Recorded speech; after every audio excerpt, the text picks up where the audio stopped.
Pang, Director Ross, Here. Director Durante. Here. We have a quorum of 6 present with 2 absent. 3 of those members participating via telephone who have completed the requisite paperwork. We also have Directors Fraga, Fuentes, Hobson, McGallis, Chairman Dillard. And are there any other board members participating via telephone that are? Doug Triani. And Director Triani.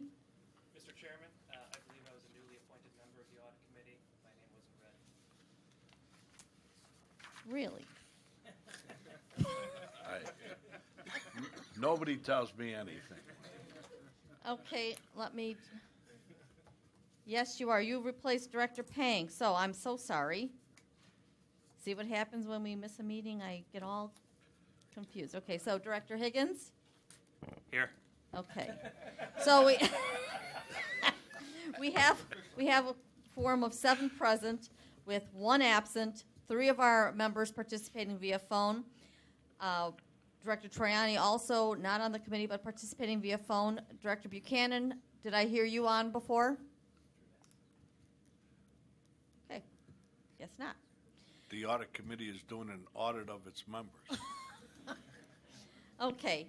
So with that, now we can continue on with the rest of our normal business, hopefully. Thank you. I'll get it right on the next item. Next item on the agenda is the approval of minutes for the meeting held on June 23rd, 2016. I have a motion by Director Anderson, seconded by Director Higgins. Roll call? Okay. Director Anderson? Yes. Director Colton? Yes. Director DeWitt? Director? Yes. Director Higgins? Yes. Director Lewis? Yes. Director Ross? Yes. Chairman Durante?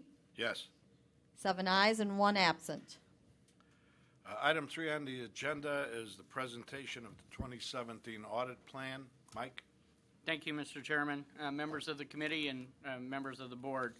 I'm here this morning to present the 2017 proposed audit plan. It was provided to each of you in the board packet that you would have received last week. I'm going to provide just a quick brief overview of how we developed the audit plan and then go into the content of what we have proposed for 2017.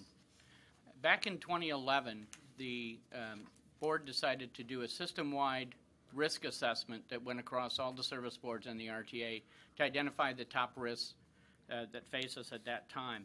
From there, those risks were mapped over to specific audits that were developed into a 5-year audit plan. 2016 was actually the end of the 5 years, but we decided to just keep it rolling. So we're continuing with the risk assessment that was developed back then, and what we do is modify it as we need to. So annually we go through and talk to key members of the service boards and the RTA. We get information from all of the internal audit directors at the service boards on their activities to identify what areas they've covered, what areas they're proposing to cover, and what items they've come up with that may warrant looking service-wide for those areas. Those changes that we identify through that process go into the risk assessment, and then the risk assessment is evaluated to determine. Director Buchanan has joined the conference. Those changes are then made into the risk assessment, and it moves forward into the audits that we're proposing to go forward with. For 2017, we started with the top 20 risks from the updated risk assessment, and then based on our discussions and the review process that we go through, we identified the changes to the top 20 risks and identified the drivers for those changes. So for example, if there's something that drives a change that's outside of our ability to audit it, then we're not able to map it to a specific audit. So some of those items include like funding. If there's a specific issue on funding, we evaluate it to see if there's an audit that we can do of that, and if not, then it's a risk, but it's not a risk that we can audit. So each year we schedule the audits in the various categories, which includes the system-wide audits, as well as the individual audits for the RTA. So on the risk assessment, we also look to see how much coverage for the upcoming risks, how much coverage is provided by the service board internal audit departments. So for example, if there's a risk in the area of fares, primarily when we were doing the Ventra implementation, we look to see how much audit coverage the individual service boards, primarily at CTA and at Metra, and then PACE, to look how much audit work they were providing in that area. If that covered the major risks, then we wouldn't do a system-wide review of it. So that's the way we go through and evaluate the risks and if they're covered or if they're not covered. So based on that, we developed the 2017 plan, which includes the completion of one large system-wide audit, which is the cybersecurity audit, which is still continuing. It'll be completed in the next couple months. And then we have a new audit area, which is the verification of the ICE funding grants. That was an item that in the agreement with the changes to the ICE funding, that we would go back in at a later time and verify that the funds were being spent for the specific items that they were requested for. So we'll do that at each of the service boards this year. In addition to those ICE grants, we will also do the capital grant reviews. Those are items that the grants are being closed, and we do those at each of the service boards. So that gives us additional coverage of the grants in the service boards. And finally, we have the internal audit work that's performed at the RTA. That's based on a rotational basis. We have the main areas that we will audit. Some of them we'll audit every year. For example, travel and entertainment and the payroll and compensation area we'll look at every year. In addition, then we have some that are on a rotating basis that we're going to include for this year. If you'll notice on the plan, I have identified on the chart several of those that I've identified as being in the comments as vendor. And the vendor basically means those are grant audits that we've hired a professional services firm. The contract you guys approved last year, we use them to perform those grant audits because they have a specific expertise in that area. So those will be covered by an outside vendor.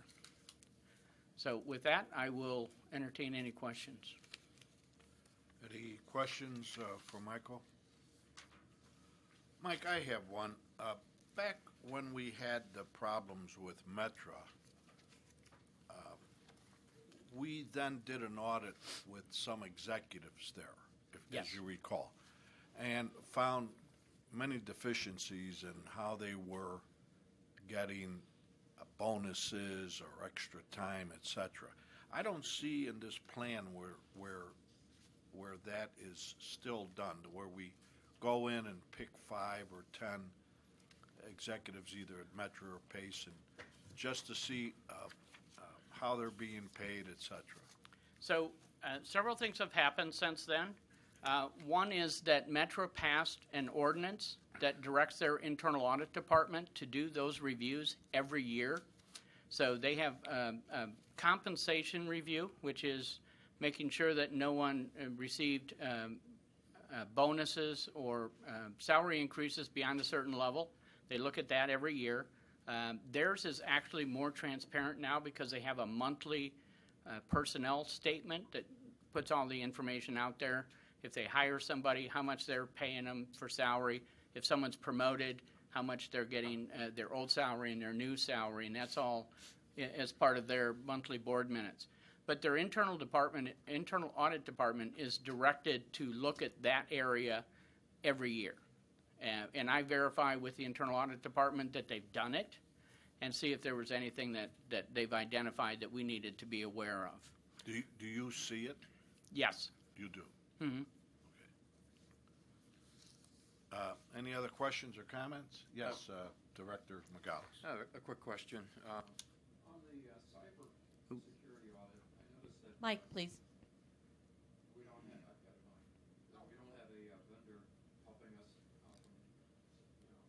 side, is that something, Mike, that you're continuing to take a look at, or is it a problem that, or you can do it internally? No, that actually should have vendor in it because that's a continuing. We selected that vendor last year, and we continue with that process. That's a team that specifically focuses on cybersecurity issues, both on the financial side and the operational side. So they have expertise in both of those areas. Any other questions or comments? All right, hearing none, I'll ask for a motion to adjourn by Director Anderson, seconded by the new Director Higgins. All those in favor, aye. Opposed? Ayes have it. We're adjourned.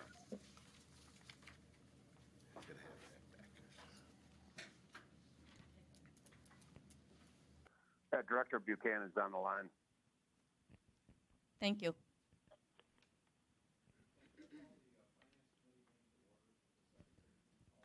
Director, your microphone is not. Pardon? Okay, thank you. I guess Sorry. it wasn't on. I'm sorry. Would the secretary please call the roll? Director Anderson, Here. Director Buchanan, Here. Director Colson, Director DeWitt, Here. Director Lewis, Here. Director Melvin, Director Troiani, Here. Director McGallis. Here. We have a committee quorum of 7 present with 1 absent, 4 of which are participating via telephone, having completed the requisite paperwork. However, we do not have the physical quorum necessary to take action on any items. Therefore, we can continue just not taking action on any items at this meeting. So, in addition to that, Directors Durante, Fraga, Fuentes, Higgins, Hobson, Ross via phone, and Chairman Dillard are all also present. Okay, thank you. We obviously have a lot of members participating in the meeting, but not enough on site to have the quorum, as the secretary mentioned. So with that in mind, as far as item 2, the approval of minutes, we'll defer that until the next meeting when we have a quorum present at this location. Item 3A is a presentation of the RTA 2016 Capital Asset Condition Assessment Report. And Jill, you're going to present that? Yes, thank you. Good morning. Thanks. Good morning, Mr. Chairman, members of the committee, and other board members. Today I'm presenting the 2016 update of the Capital Asset Condition Assessment Report.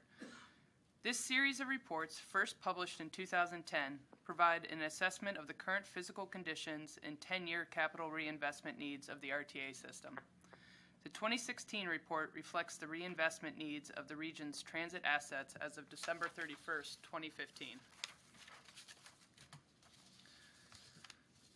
The RTA undertakes the capital assessment updates in partnership with the service boards.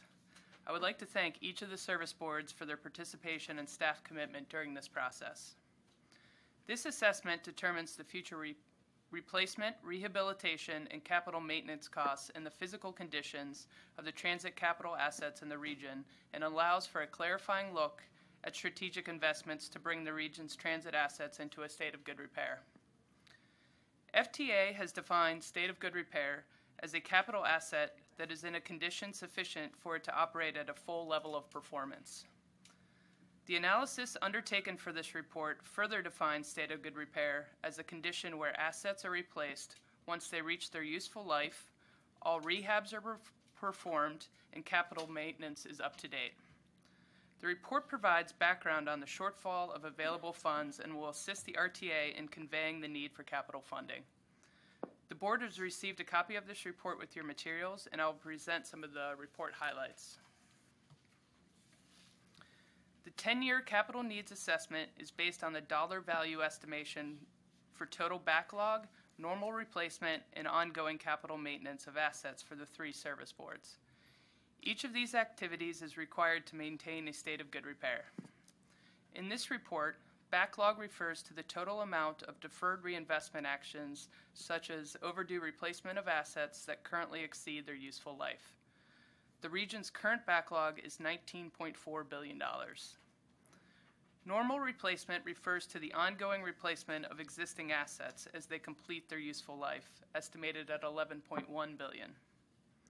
Capital maintenance includes rehabilitation and annual capital maintenance. Rehabilitation refers to major, planned rehabilitation activities involving multiple components of the asset, which are addressed through a well-defined budget. For example, a rail car midlife rehabilitation program. The 2016 estimated rehabilitation cost is $6.1 billion. Annual capital maintenance refers to smaller, more routine capital expenditures on a broad selection of minor reinvestment actions. For example, painting facilities or patching roofs. These activities are covered by a general multi-purpose budget source. The total estimated annual capital maintenance is $1.1 billion. Together, rehabilitation and annual capital maintenance total the $7.2 billion. The total RTA 10-year capital reinvestment needs equal $37.7 billion. On the left side of this slide are the 2014 results. On the right side are the 2016 results. These are the reinvestment needs over 10 years. The 2016 total 10-year needs are estimated at $37.7 billion, up from the $36.1 billion in 2013 dollars. However, this represents an almost 2% decrease in inflation-adjusted dollars. There are several factors which affect the change in needs between these two reports. First, as the 10-year study period changes, the replacement schedules for assets changes. For example, a large group of buses may become ready for replacement. Second, the asset inventory database undergoes updates and improvement by the service boards as they undertake continual review of the condition of their assets. Third, the service boards might also need to update asset replacement assumptions. For example, CTA reduced the replacement cost of rail cars based on the more up-to-date data they now have available from the recent new rail car procurement. And finally, capital investments undertaken by the service boards improve the condition of some of the assets.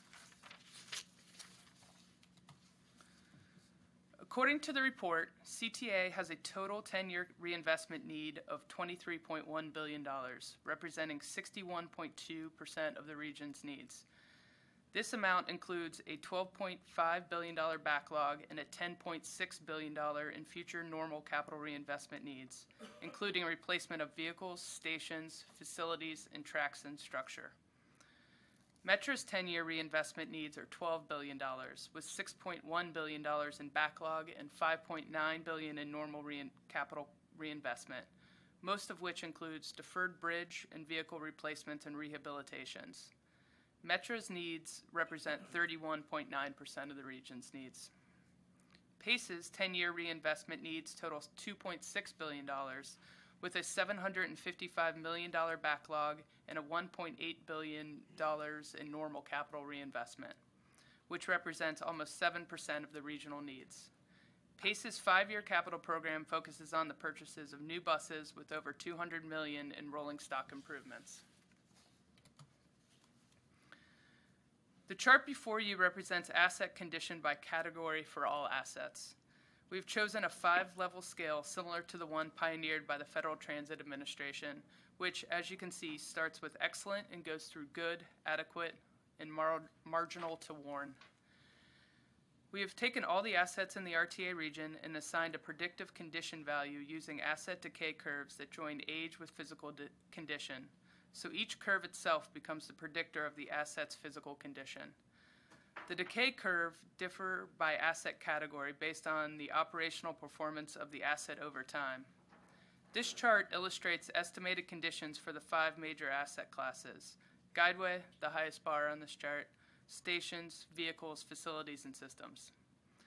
The valuation of the assets is shown at the top of each bar.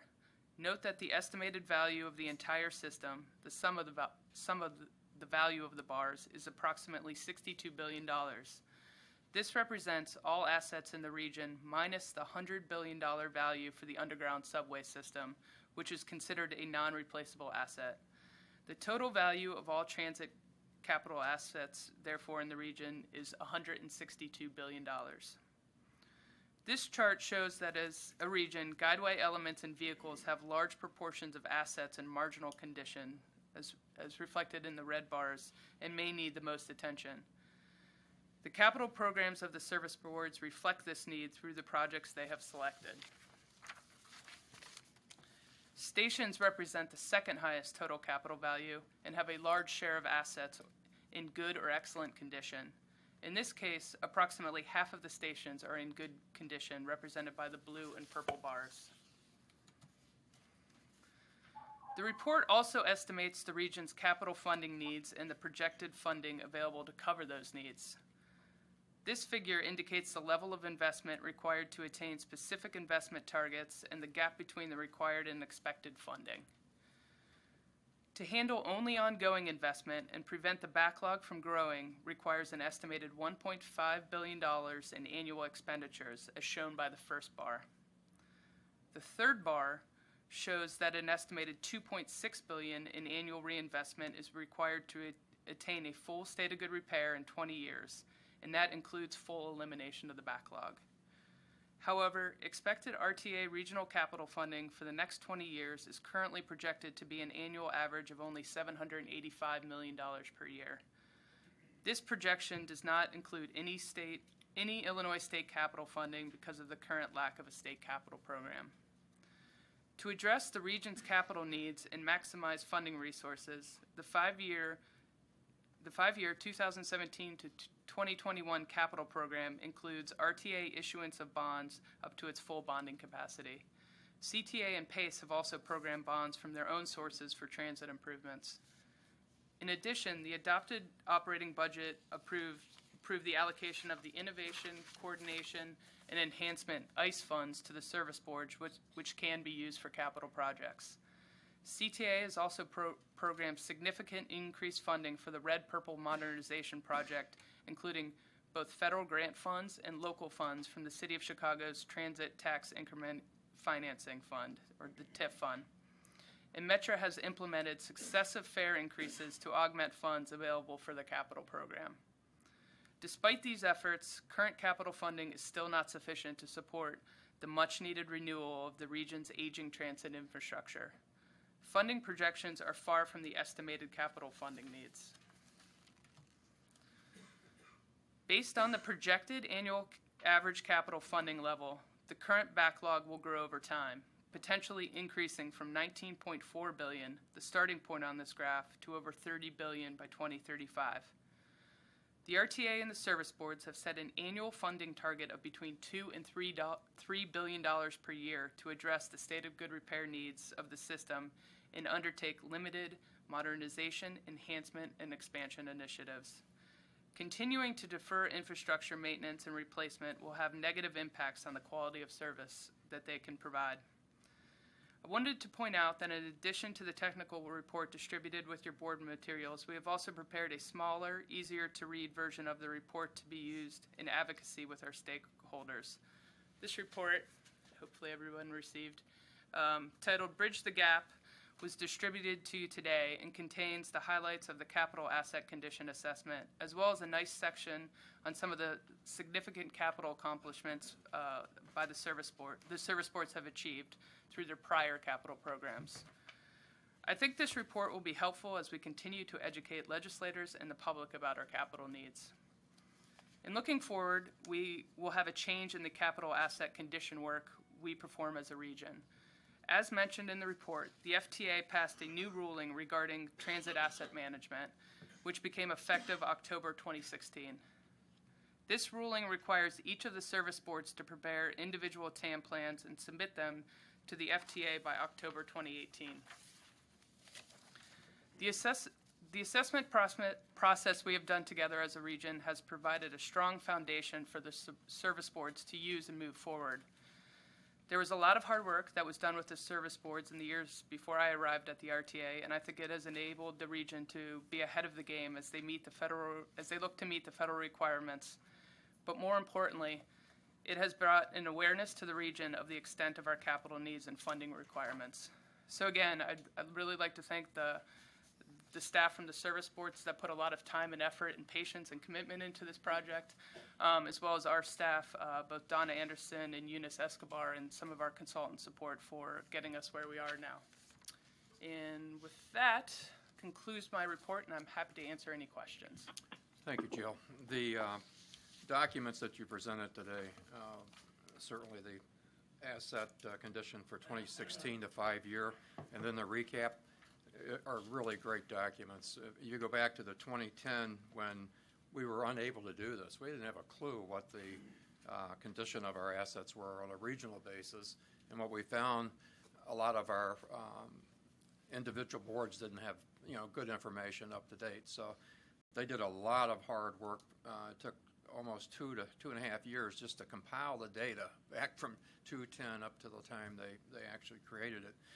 And now today we have a document that we certainly have a much better understanding of the condition of our capital, and a document that our chairman and this board can use to try to acquire additional funding from the federal and certainly from the state government to help meet our needs. So I think it's a very well-written document, and one that really gives us a lot of valuable information.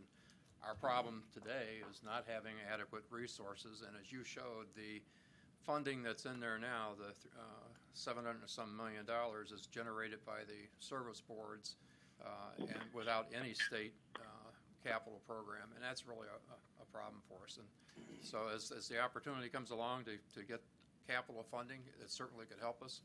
One of the things we talked about at the last board meeting was also taking a better look at the bonding that we're doing in the capital area to make sure we're not overextending. I think Director Colson had brought up some concerns about what is our bonding level and how we're bonding some of these programs. With that, I'd like to open it up for any questions or comments anybody has. Director Colson. It's a good report, but to get to your backlog numbers, as I understand it, you're using a definition of state of good repair that is narrower than the FTA definition. Am I wrong the way I read that? I think that's one way to look at it. Yeah, it's the FTA definition is based on condition, and the RTA definition is based on useful life or time. Yeah. So if a rail car enters its 25th year, under the RTA definition, it needs to be replaced, whereas under the FTA definition, as long as it's operating, it's still in a state of good repair. I just want to make sure I understand the difference. Yes, that is the difference. Okay, so the backlog number would be arguably less under the FTA definition. It could be. I mean, the FTA definition, I guess, is broader because say you had a rail car and you didn't keep it maintained, it could get out of use, or it could go into the backlog earlier than, it could go either way, I guess. So what's saving us really in large part is the skill of the maintenance and repair folks. Absolutely. Keeping the rolling stock ready. Absolutely. Using the limited resources to keep it up as much as possible. Okay, thank you for that. Clears it up. Director Anderson. We talk about funding a lot. What crosses my mind when I see numbers like this is how much risk do we have? You know, if you think about the thousands of people who ride every day, when you have this much in assets that are in just repair, how much risk do we take on for some mishap? Has anybody put any perspective together about that issue? I'm not sure I could completely address that, but I can say on the safety side, nothing is operated if it's not safe. So that's kind of the fundamental baseline. But as a total risk, we'd have to look at that a little bit more. But just nothing is in operation if it's not considered safe. Is there a way to show, you know, how much we have that's unsafe? That's sitting in the site in some warehouse somewhere because it's unsafe. How much is that? That I don't know. I'd have to get back to you on that. I just would say anything that's in current operation is considered safe. Okay. Let me look more into that, and I'll get back to you, Director Anderson. I think there's an element to this that we really need to pay attention to. When you start to get the numbers like this, and I suspect, if you just in the normal course of how things work, you're always pushing yourself to get things to work, right? Because you need the asset in place, and I always worry about that line that's drawn about whether it's really safe or not, but you need the asset in place. So I think it's worthwhile to stop and pause and think about how we evaluate safety. And when you start to get numbers escalating like that, just making sure we stop and understand what risk we're assuming every day. Okay, thank you. I can address a little something about that issue, Director Anderson. We present every year as a cohesive group, all 4 agencies together, to the insurance markets on the issue of risk. And I can assure you that anytime there's a question mark about the safety or the security of a particular asset, it is taken out of service. So I don't want us to leave the meeting with the impression that, if there's a question mark, the engineers could go either way. They don't. As Director Colson pointed out earlier, Metra staff in particular are uniquely and supremely trained to keep what is admittedly an aging fleet in excellent condition. But when there is a question mark about whether or not a particular piece of asset is safe, they do not keep it in operation. Okay, other questions, or Director Hobson? I had a question about our peers. This is kind of building off of Director Colson's question. Do our peers use for their backlog report or their state of good repair reports, do they use the FTA guidelines or do they use similar guidelines to our own? So new FTA requirements came into place last year. So our region is very much ahead of the curve on this, on doing kind of this study and research. I will say for the performance measures moving forward, they're using useful life benchmarks. So they're using the performance measures are set on that time-based system. But as the program evolves, we'll see which definition gets used. Well, I guess what I'm asking is, when we compare against peers, is it an apples-to-apples comparison, or are we comparing apples and orange? We're reporting under one standard, they're reporting under another standard, and so therefore the data isn't really comparable. Right, so the new standard will be under the FTA rules guidance. And so we're moving to Yes, use that standard. yes, Has yes, left the the service conference. boards will use that. Thank you.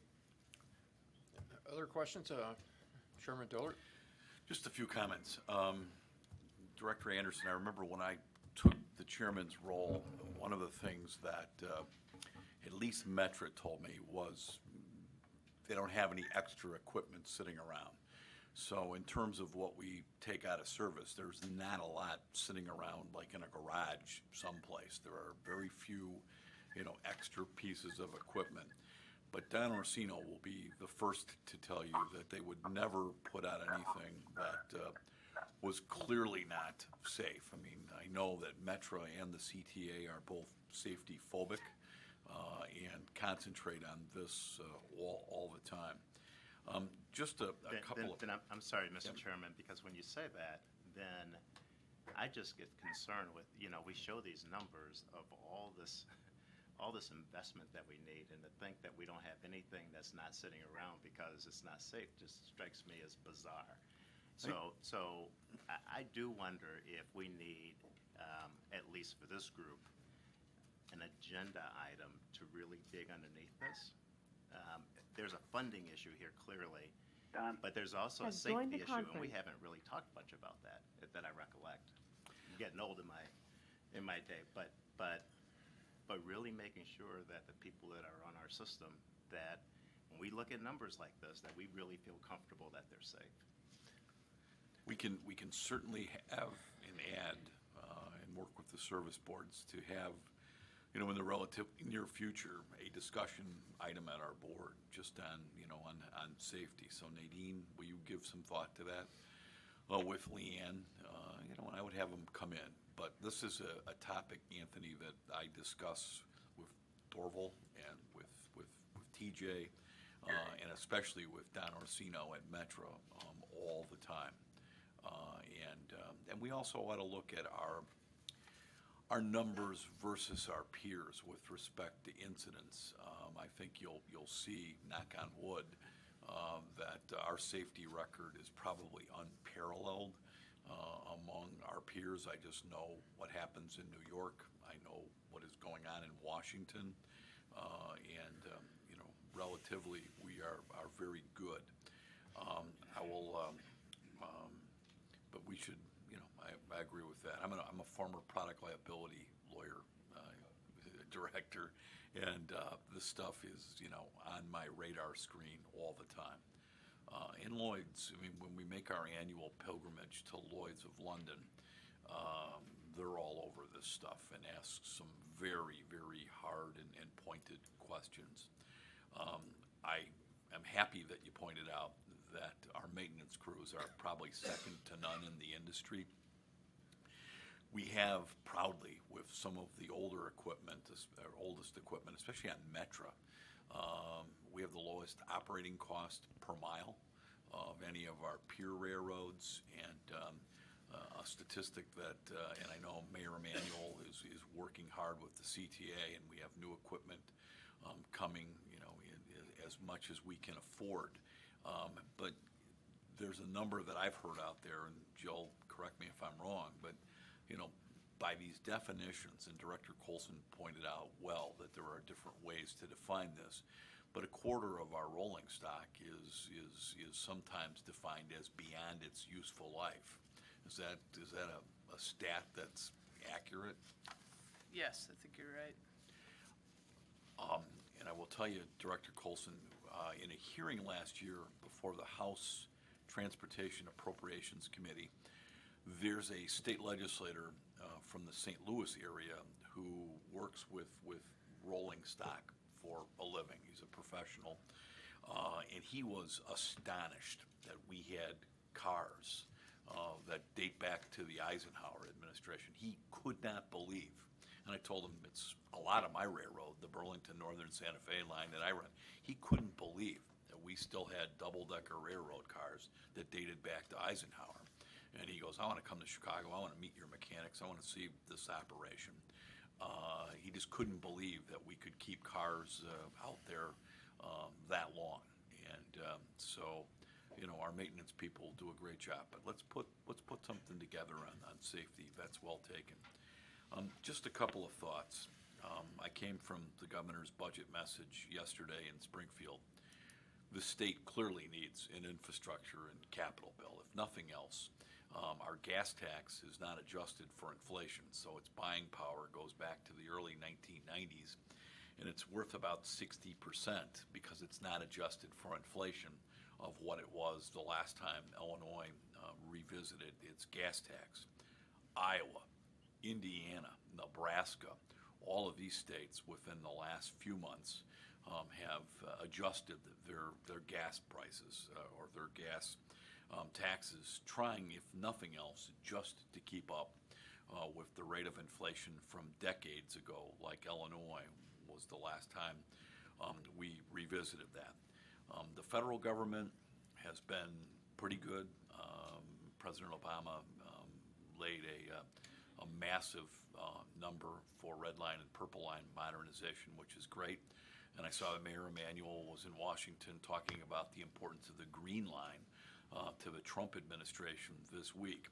I spent part of Saturday just looking at the amazing gentrification, both in terms of residential but business around the Green Line, whether it's Google's headquarters or Google's operation or the incoming McDonald's.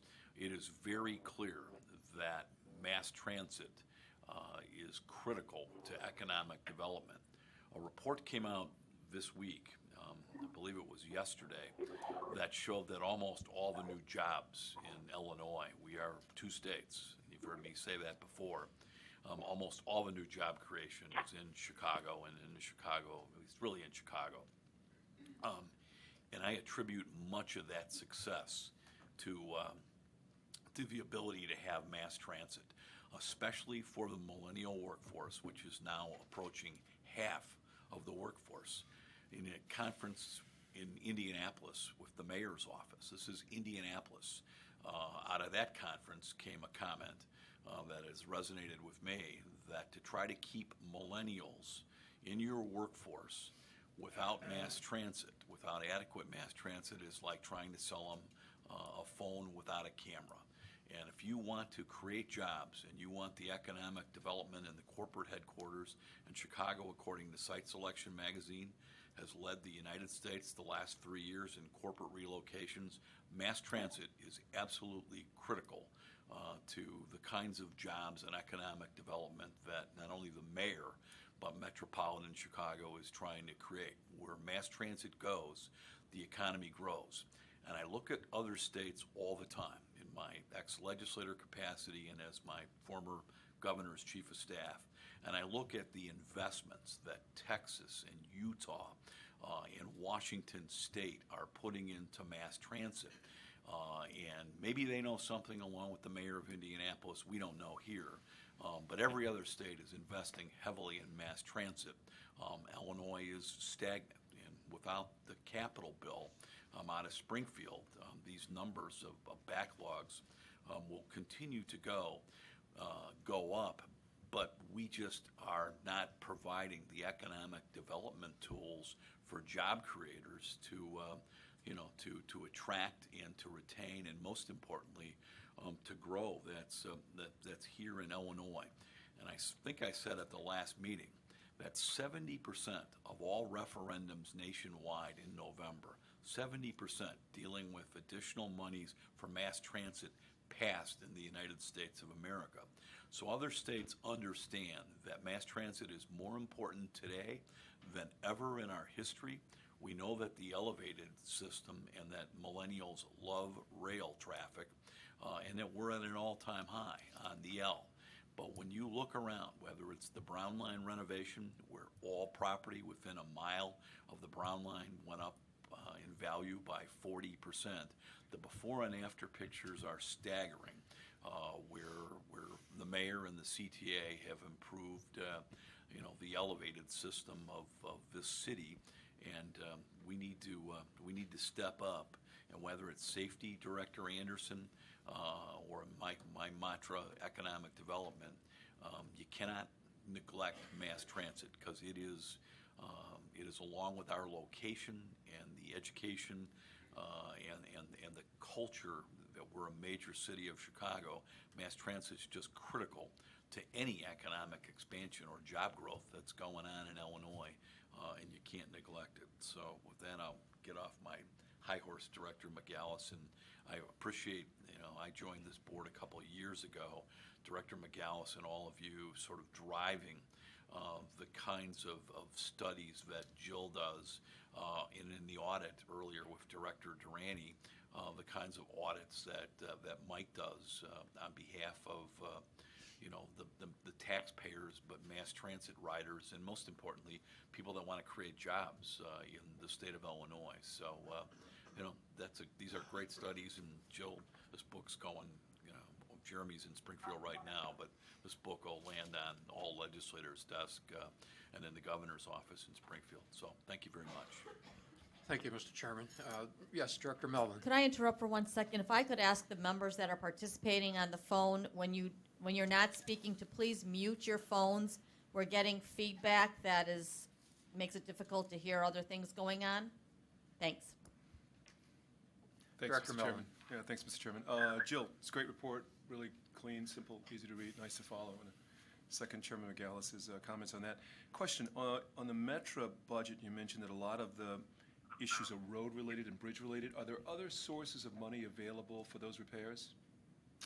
Right, so the capital budget right now is made up of mostly federal funding, and then RTA bond funding, and then Metra did pass a fair increase that they're committing some of their funding to capital. But that's basically the mix of the source that we have now. So that's what we're trying to do, is find other sources to add to that. Or might there be non-transportation monies available for roads and bridges? Not currently used. Thank you. Also, you mentioned the $100 billion for the subway. That's the replacement value of the subway, or the theoretical? Theoretical, yes. It's considered it's considered a fixed asset, meaning it's there. It cannot go. It hopefully does not go away. So Right. that's what they estimate that the value of it is. Okay, great. And lastly, I just want to say I want to join the chorus with Director Colson and Director Hobson about great concern about taking on a lot of debt. Taking on a lot of debt in the good times means you're going to have a really hard time in the bad times. And if we're drawing on the same source of funds that the service boards are for their debt, you could have a really complicated mess on your hands. So I don't know what the plans are, what's going to be proposed, but I just want to express my concern as we get into these conversations. Thank you. Thank you. Other questions or comments? Mr. Chairman. One more, I'm sorry. Take the one on the phone. I got one last comment. Yes, whoever's on the phone that had a question, would you identify yourself? And go ahead. It's Director Lewis. I had one question, Jill. Maybe it came out and I didn't hear it, but does the deficit that you identified include federal mandates like positive train control and other initiatives like that in that deficit number? It does. Yes, that's part of the assets. All right, thank you. Mr. Chairman. Thanks, Chris. It's good to hear your voice. The Volkswagen settlement with the federal government and the Attorney General in Illinois, to go to Director Anderson's or Director Anderson's comments, we are pushing hard to try to get in line for a pool of about $100 million that the state has with respect, and it has to be used for environmental improvements. Obviously, we have locomotives that if we were to replace them, today's locomotives pollute a lot less than the older models that are out there.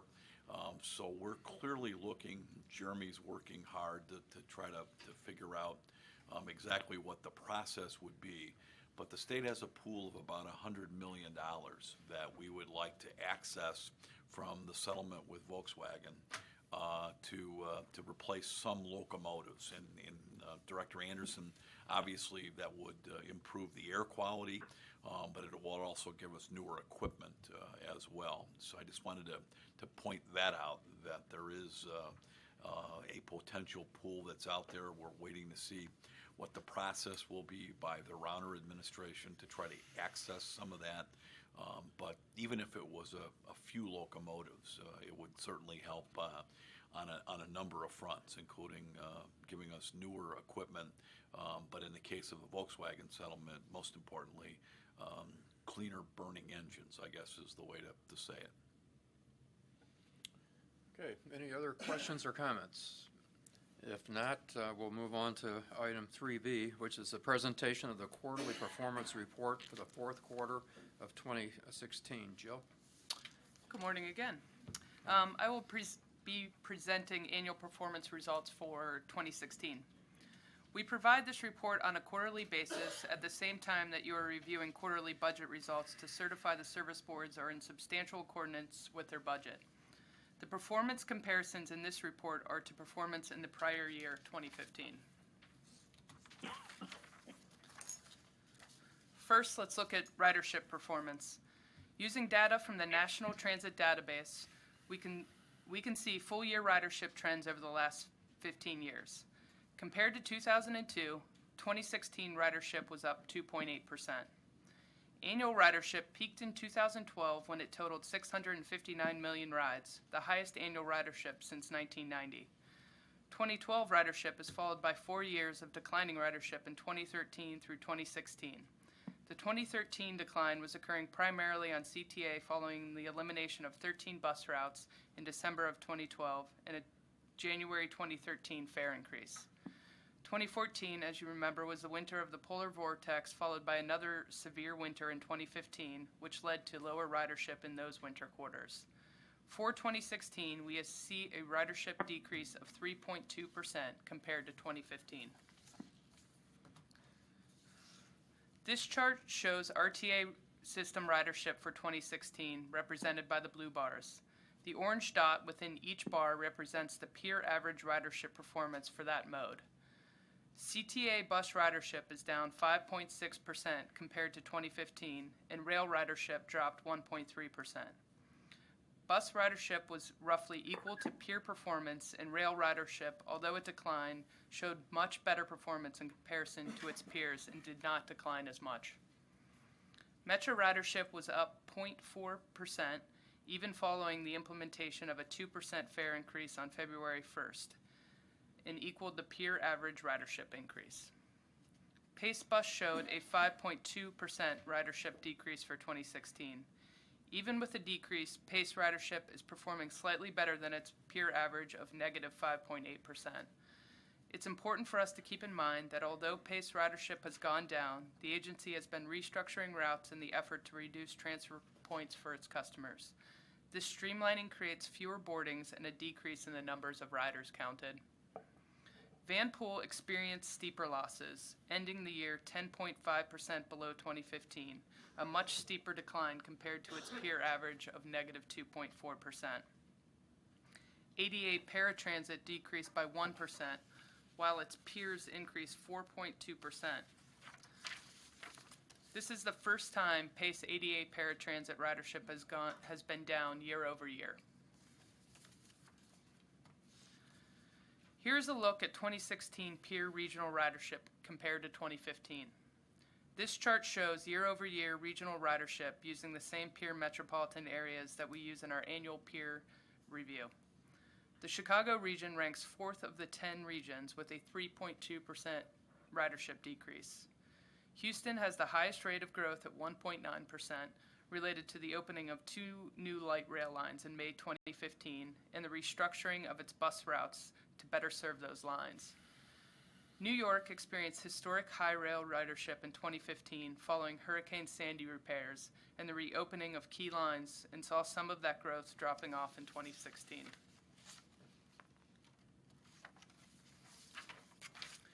On this chart, we are looking at a few of the service and financial measures. 2016 performance has some favorable performance, shown by green arrows. We see 2 of them here, along with 4 red arrows showing unfavorable performance. There is a modest increase in vehicle revenue hours, but a slight decrease in vehicle revenue miles in the year. Regional operating costs, after being adjusted for inflation, were up 1.6%. Operating cost per vehicle revenue hour was partially offset by the increase in vehicle revenue hours, yet increased 1.2%, or $1.94. The operating cost per passenger trip was $4.28, 4.9% unfavorable compared to 2015. This results from the combination of 2 unfavorable inputs: higher operating costs and lower ridership. The fare revenue per passenger trip increased by 4 cents to $1.60, a favorable change of 2.5%. This is mostly due to the Metro fare increase. The fare recovery ratio, as shown here, reflects the ratio of fare revenue to operating expense without any credits or exclusions. A recovery ratio of 37.1% is 1 percentage point lower compared to 2015, an unfavorable result. This concludes my report, and I'm happy to answer any questions. Thank you, Joe. Any questions or comments? Okay, if not, we'll move on to the last item, which is item 4A, resolution certifying the financial results for the 4th quarter 2016. And what we are going to do with this is to just defer this to the full board meeting. Anyone have any objection to that? Any of the members? If not, we'll defer that to the full meeting. At this point, motion to adjourn. Motion by Director Anderson, second by Director Melvin. All in favor, signify by saying aye. Nays? Aye. Ayes have it. Thank you.